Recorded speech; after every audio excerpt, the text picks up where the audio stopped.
That night, 911 dispatch received a call no one expected would become the beginning of one of the most complex cases the county had ever faced. I want to report a break-in. My husband has been taken. A woman named Samantha Wilford, the wife of Ernie Ibarra, was found with her hands bound, her mouth taped shut, lying on the floor of a second-story bedroom. Her husband had been dragged out of the house by 3 men dressed in black. 5 children, the youngest just 1 year old, were still asleep in the rooms nearby. Was this a simple robbery? Or was something darker hiding behind this staged scene? And what made the county's most seasoned investigator, a man who had been doing this job for 30 years, say this was the hardest case of his entire career? To understand why this case became so difficult to unravel, we need to know about Ernest Ibarra, the man everyone called Ernie, or Arnie. Ernie grew up different, special. His cousin remembers the nights they stayed up late playing Nintendo 64 together. Ernie loved reading so much that his mother would wake up in the middle of the night and find him hiding in the bathroom, sitting under the light with a book in his hands. And anyone who knew him would tell you the same thing: he was a good man. Ernie later married Samantha Wilford. The two had 5 children and lived in a 2-story house. From the outside looking in, they were a normal family. But the county sheriff's office had taken reports involving them before starting in August 2014. Samantha repeatedly filed assault complaints against Ernie, only to withdraw them later. That cycle continued for 6 to 8 months, leading up to the fateful night. This was not just a troubled marriage. It was the first clue investigators would never forget. But before all of that, what really happened that night? The 911 call came in late at night. The caller was Samantha's aunt. She could hear her niece on the other end of the line, panicked, barely coherent. Just enough to understand. Someone had broken into the house, and the children were in danger. She shouted to her husband, and he immediately called the person who could get there the fastest. How's County 911? What's your emergency? I have a home invasion. My niece is tied up. I am at the verge of untying my niece at this particular moment. Okay, she's tied up. She is. Okay. I am untying her. Is there anybody else there? Is anybody else here? Where are the kids?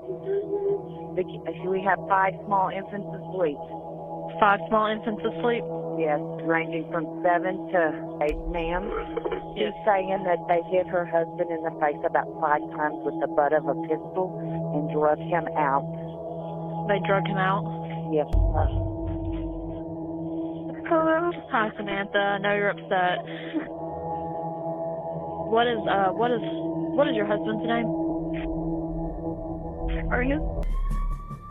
When deputies arrived, they found Samantha walking down the spiral staircase with her aunt. Her hands had just been untied.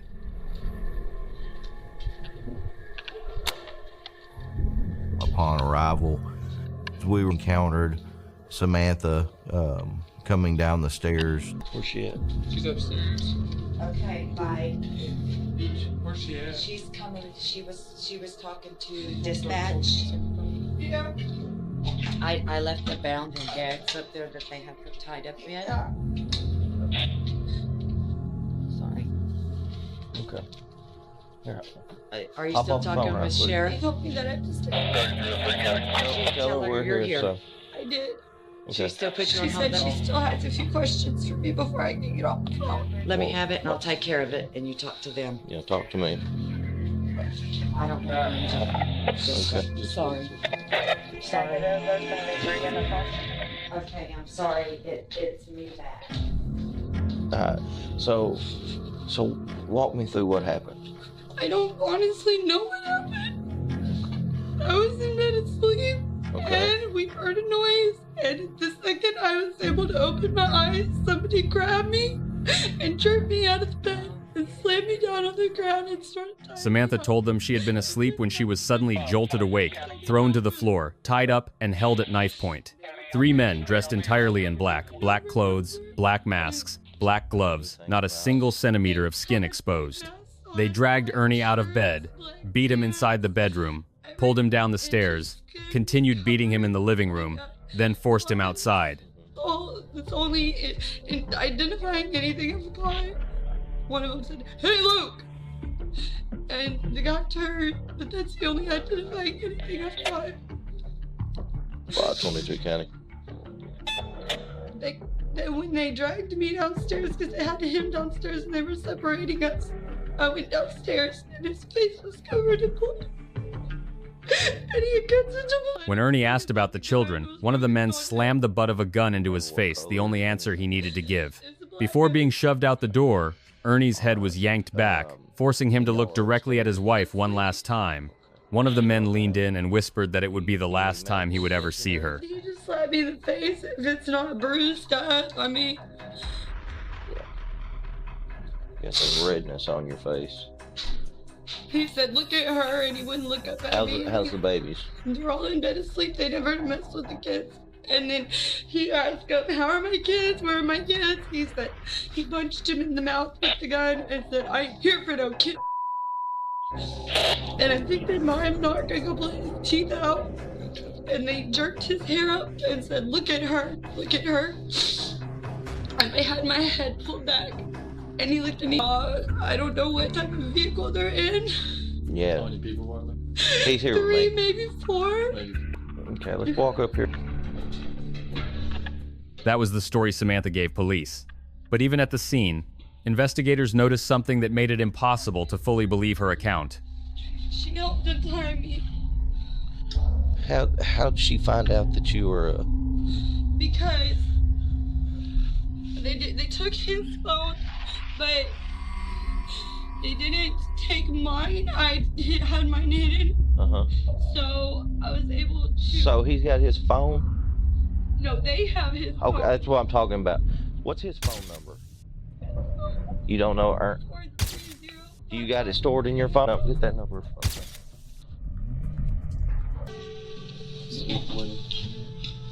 Yeah, I think so. What's in the up?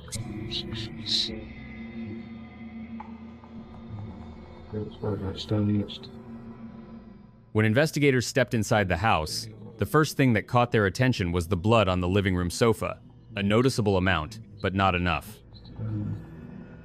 Something about that wasn't right.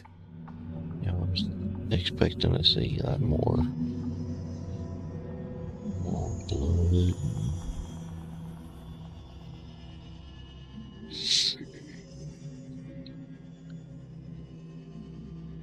Because, I mean, she's saying he got hit several times, pistol whipped or whatever, several times.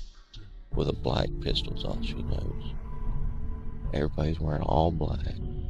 Black shoes, no black. If you would, go downstairs and bring her up there and have the door watch the front room, make sure nobody's coming in and out. They'll come up here and I'll get kind of walk me through the scene. Okay. What she says.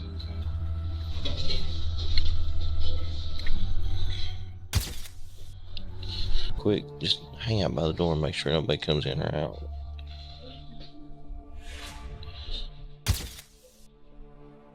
Samantha claimed Ernie had been pistol whipped multiple times in the head. But upstairs, where the attack supposedly began, there were almost no signs of violence. The investigator had worked hundreds of cases like this. Someone beaten repeatedly with a gun doesn't usually leave behind such a small amount of blood at the initial point of assault. The first piece didn't fit. Hold on just a second. Let's wait till he gets back again. Are you guys trying to accuse me of something? No.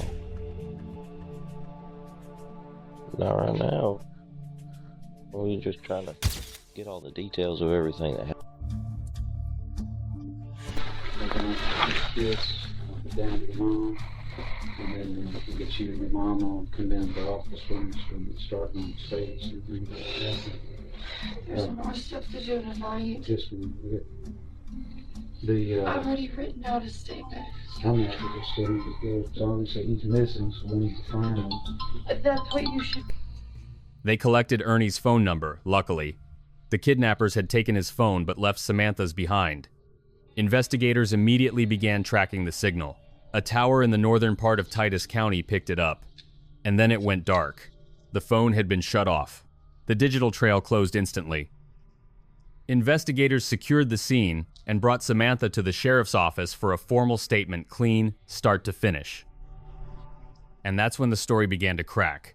Because Samantha, no matter how carefully she was, insisted she knew nothing, until she was forced to mention one detail she had deliberately kept hidden. Every officer available working on it. The investigator sat down across from Samantha. Everybody in that's off. Anything yet? So you understand when something like this happens involving a spouse, obviously, I'm sure you've seen the news, you've seen deals when a wife goes missing, you look at the husband, or vice versa, but the husband's missing, we look at, start with their inner core people, family, friends, all that, and then start working our way out. She stuck to her story, jolted awake, tied up, couldn't recognize anyone, only heard a single name mentioned briefly in the darkness. That was all. But the investigator had 30 years on the job, and experience like that teaches you one thing. When people lie, their bodies betray them before their words do. He didn't stop. He kept going, slowly, question by question, watching the smallest movements. You think he's alive? I hope so. What I am is I'm pretty much what they consider an expert in this field. I've worked a lot of these. He tried another angle, no accusations, no pressure. He told her that if she knew who did this but was too afraid to say it, that didn't make her an accomplice. It made her a mother protecting her children. The air in the room grew heavier. The investigator had reviewed the reports, August 2014, the complaints, then the withdrawals. He knew there had been something between Samantha and Ernie for a long time. He knew this story didn't start tonight, and his gut was screaming one thing.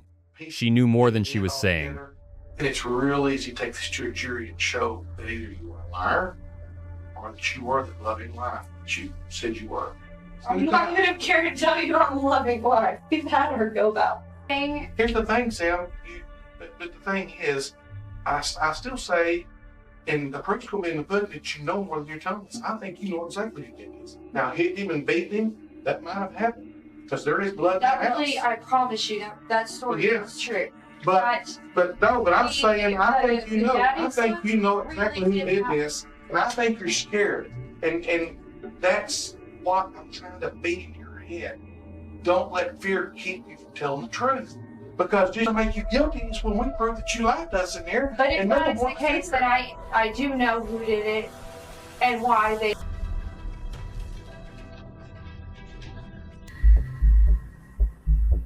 Doesn't that make me like an accomplice? Nope. No, that makes you scared, but exactly what that makes you. There's things that people will do that show wonder. I know. Okay. Then, suddenly, Samantha remembered a detail she hadn't mentioned before. I've been up in the hospital with my friend Charlotte. Okay. And she's got a guy there, and I swear to God, I cannot go up there that I said any of this. Okay. Because they have a lot of friends around here, and my life will be in a lot of danger. Okay. But the only other thing I know is venting to her and talking to her about problems like I just told you. I have a problem with talking to my friends about our problems. Mm-hmm. I don't have many of them. So when I do get with one of my friends, I want to talk about any problems we might have had. And honestly, lately it hasn't been many. Okay. We have had problems in the house, and I haven't seen Charlotte in a long time. Okay, come on with it. And she's got this guy in the room with her, and he gets talking about how a man shouldn't treat a woman that way, and how you don't do those things to a person, and he's gonna deal with the situation. I didn't take him seriously. Okay, you see, Sam, you know who did this, but that does not make you guilty. But I don't have any proof that he did. I just have what he said. Okay, who is this guy? His name's John. John who? The day before, she had gone to the hospital to visit a friend who had just given birth. While there, she met 3 men, John Rebel, someone named Tay, and a third man they called Jojo. But yesterday at the hospital, he had a guy that I do know from town with him. His name is Tay. Who? Tay. Rhymes. Tay? Tay. He's black. Hey, Ramsey's a black male? Yes. Okay, you had him with him? Where's he from? I didn't say he had, yes, he had him at the hospital with him. I cannot guarantee that these are the right people. But you know what? I know that you know he's in your heart, got... Sam. You know this guy did it. You know he did it, and here's the thing. But why? Unless he's got serious psychological issues, why? Well, what did you say? What did you say when he said he's going to take care of that problem? I just laughed at him. I thought he was joking. So now all of a sudden, why are you bringing him out? Because you know that it was him. Because why do you know it was him? Because of his prison record. I don't know his name, but he pretty much fits the bill of the third guy. There was three people? Yes, at the house there was 3 people. And at the hospital yesterday, you can look at the cameras, there was a third guy. But you don't know who he is? No. You don't know his name? No, they kept calling him JoJo. And I asked John what his name was, and he said Jose. But that's all. 3 men, the same number as the intruders from the night before. The investigator didn't show emotion, but inside, he knew this was what he had been waiting for. She should be. She was last night. Ebola went out immediately for the 3 names. John Rebel, Jonathan Sanford, Tay Octavius Rhymes, Jojo Jose Pontes. The investigator called a contact at the hospital and asked them to check a specific room. The answer came back within minutes. They were still there, standing in the lobby downstairs. The investigator rushed to the hospital. Jonathan and Jose were preparing to walk out the front doors. He called out Jonathan's name and both men quickened their pace, instinct taking over, as if they suddenly knew it was time to run. That was all the investigator needed to see. Both were detained and placed into separate vehicles before they could exchange a single word. As for Octavius Rhymes, he wasn't located immediately, but later that same day, a Camp County investigator received a tip and took him into custody. Then I've got Samantha's version. You tell me from the very beginning what happened. Just give me your side of the story. What was said. We'll talk about it. Because right now, oh yeah, you're the bad guy right now. Jonathan pulls me to the side. Say, cuz, I need to talk to you. I don't know what's up. He said, I just need your help. He says it's a 3-man job. I said, okay, well, what is that? He said, look, I've already got, and I put this on my life, on my son's life. I've already got the layout of the whole house.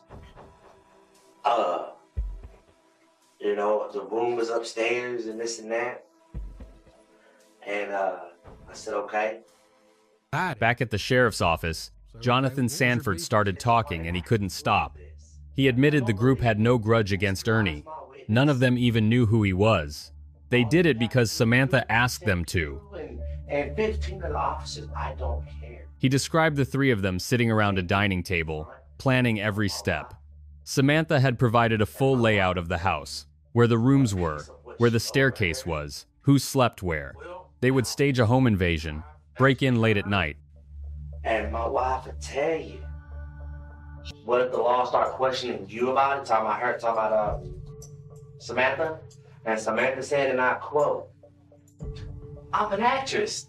And Samantha had reassured them with a line he said he would never forget, that she was an actress, and she could make anyone believe anything. I am at a tattoo convention. Hey guys, I'm just kind of posting a vlog about what's been going on with me. Weird things about to me just has me drove to the edge. I'm like really easy to piss off.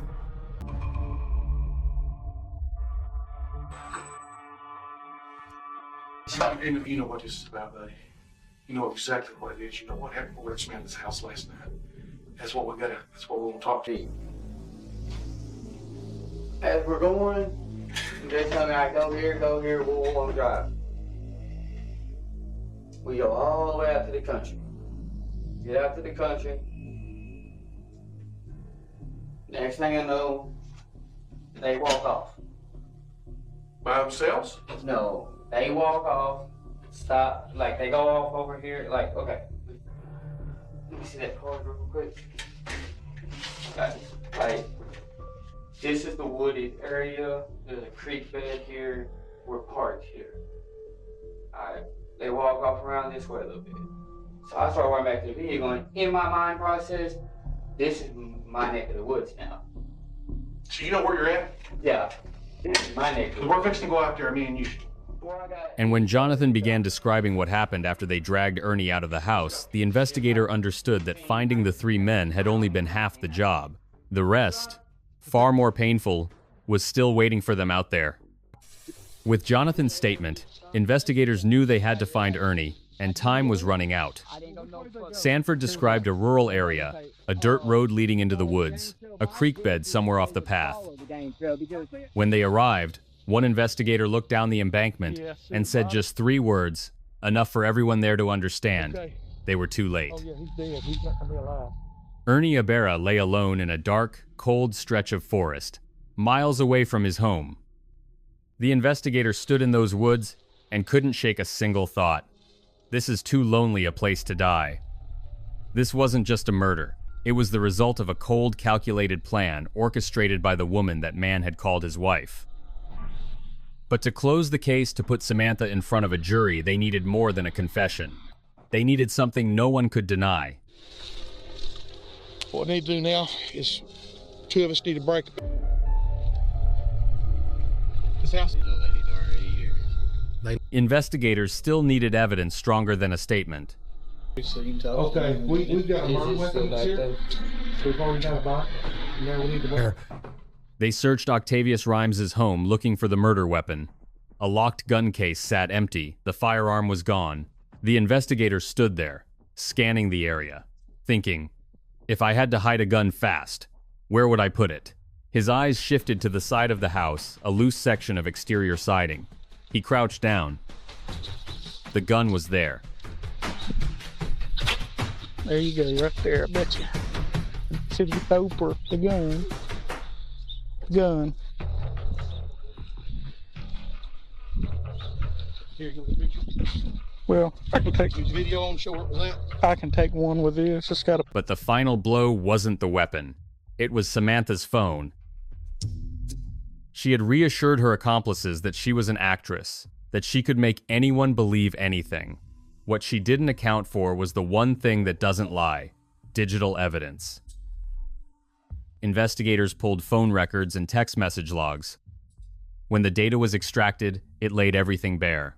3 days before the staged break-in, Samantha had been texting all 3 men, Jonathan, Jose, and Octavius. In those messages, clear as daylight, was the plan to kidnap and kill Ernie Ibarra. 3 days. They had planned it for 3 days. The investigator stared at the screen, then exhaled. It was over. And yet one final question remained: why? Why would a woman with 5 children, a home, a husband, choose this path? Why? Investigators explained that Samantha no longer wanted to be with Ernie. She wanted out, but not through divorce. She wanted the 2-story house. She wanted her freedom. And somewhere in her mind, there was an even stranger ambition. She believed she could become famous online, start vlogging her daily life with her kids, and make money on YouTube. She told Jonathan and the others, "Help me get rid of Ernie, and you can move into my house. Life will be good." What they didn't expect was that once law enforcement stepped in, every calculation would collapse. Samantha was arrested, put on trial, and convicted of aggravated kidnapping. Then came the murder conviction. Total sentence, 149 years. Jonathan Sanford and Jose Pontes accepted plea deals 50 years for kidnapping and murder. Octavius Rhymes was tried separately 23 years for kidnapping, followed by an additional 75 years for the murder of Ernie Ibarra. But there's one thing people still debate to this day. Jonathan Sanford and Jose Pontes, the 2 men who physically dragged Ernie out of his bed and into the woods that night, received 50 years under plea agreements.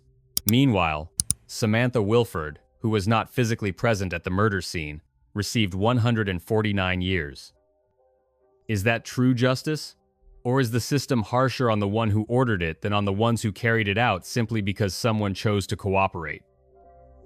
Let me know your thoughts in the comments below. And if you believe this case deserves to be told, subscribe so you don't miss the next one.